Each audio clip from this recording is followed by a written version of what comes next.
السلام عليكم ورحمة الله وبركاته. أمرو 23 مانگی 11 سعات 6 و 23 دقی بەیانی زووە ئەم خەبەرە خۆشەتان پێدەم.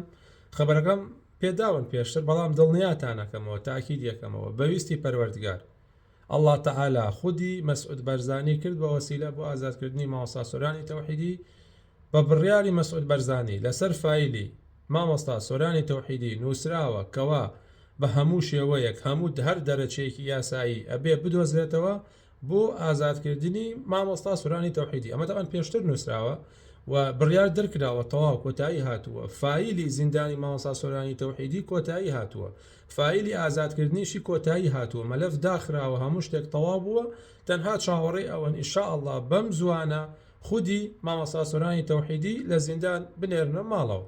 دڵنیاتانەکەمەوە دووبارە و سێبارە بەویستی پەروەردگار و هەواڵەکان دقیقن و هەواڵەکان ڕاستن، بەڵام وەکو هەمیشە ئەڵێن کە ئەڵێن ئینشاءالله واتە ویستی پەروەردگاری لەسەر بێ، ویستی الله تعالی لەسەر و هەموو ویستەکانەوەی.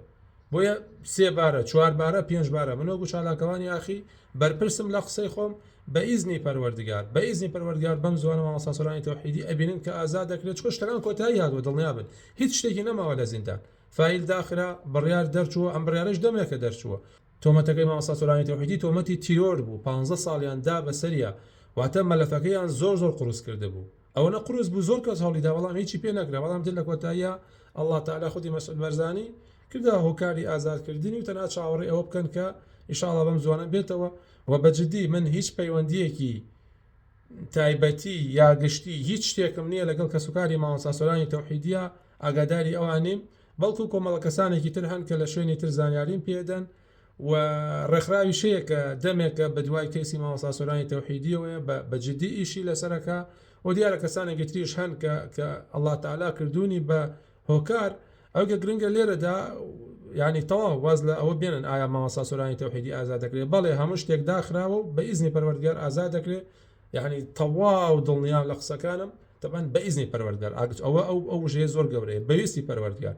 بەڵام ئەوەی کە گرنگە ئاگاداری مسلمانی تربین بە سەدەها مسلمان لە زۆنی سەوز لە زۆنی زەرد بە تۆمەتی تیرۆر لە زیندانەکانان بێکەسن، کەس ناوێت بێتە جواب لەسەریان، کەسیان بەس الله تعالی دوعای خێریان بۆ بکەن، نوخشە بێ لەو مسلمانانەی تر الله تعالی بیکاتەمای ئازادی بۆ مسلمانانی تر، دڵخۆشبوونی کەسوکاری ئەو خەڵکەی تر. و سلام علیکم ورحمة الله وبركاته.